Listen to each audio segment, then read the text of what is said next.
Imagine being murdered and still solving your own case. It sounds impossible, right? But in 1994, in a small, rain-soaked Midwestern town, that's exactly what happened. This is the story of a man named Daniel Harper, a beloved high school teacher who lived a quiet life until one October morning when he was found dead in his living room. No witnesses, no murder weapon, no signs of forced entry.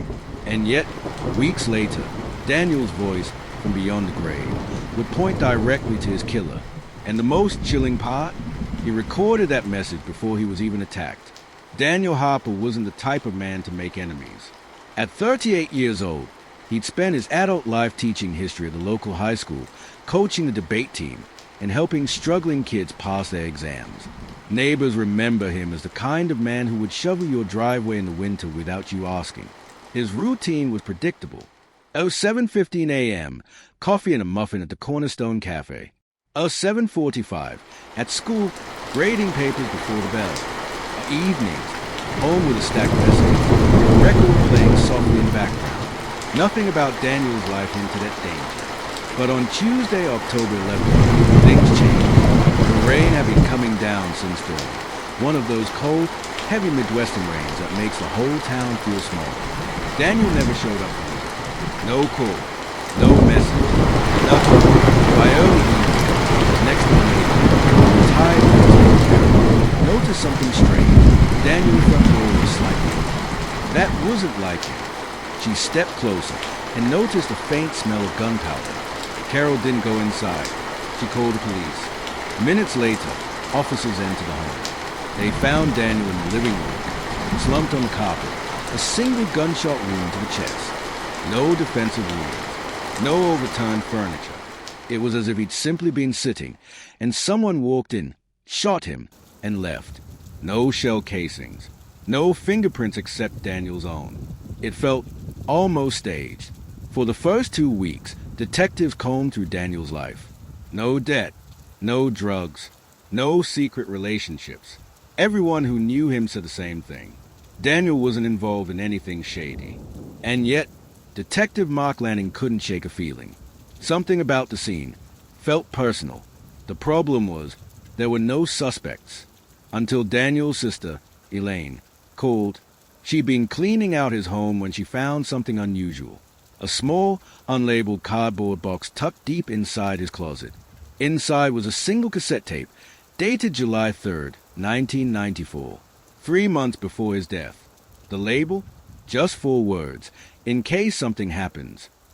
Detectives threaded the tape into an old recorder. What they heard sent chills down their spines. It was Daniel's voice. Calm, controlled, but carrying an edge of tension. If you're hearing this, I'm gone. And it wasn't an accident. There's someone I trusted, someone who's been watching me. If I'm right, you'll find proof in the blue notebook, top shelf of my study. Police rushed back to the house. In the study, wedged behind a row of history books, was a battered blue spiral notebook. Inside, page after page of Daniel's handwriting. It wasn't about school or history or lesson plans. It was a timeline of fear. Daniel wrote about a man named Gary Mullen, the father of one of his failing students. According to the notebook, Gary had been confrontational, showing up at school events to accuse Daniel of ruining his boy's future. At first, it was verbal arguments.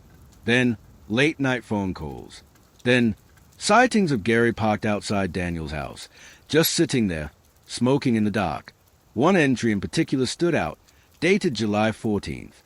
Tonight, he told me, you'll be sorry for what you've done. I don't know what he's capable of, but I can't shake the feeling he's planning something. Here's where things got even more unsettling. The last page of the notebook listed possible hiding spots Gary might use if something happened, including one very specific location, drainage pipe behind his property. Police brought Gary Mullen in for questioning. At first, he laughed off the accusations, said Daniel was making things up to cover for failing his son. But when detectives played the cassette tape, Gary stopped smiling. When they showed him the notebook, he went pale. Under pressure, Gary confessed. He claimed he only meant to scare Daniel with a gun, but when Daniel got mouthy, he pulled the trigger. The weapon? Hidden in that exact drainage pipe Daniel had predicted, the murder that had seemed impossible to solve was cracked wide open by the victim himself. Daniel Harper's foresight, recording his suspicions, documenting every encounter, turned his death into his final lesson, that the truth is a way of finding the light.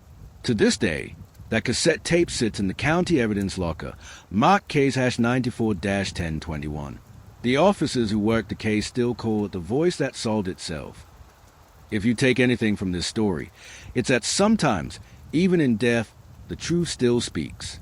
And when it does, you can't ignore it.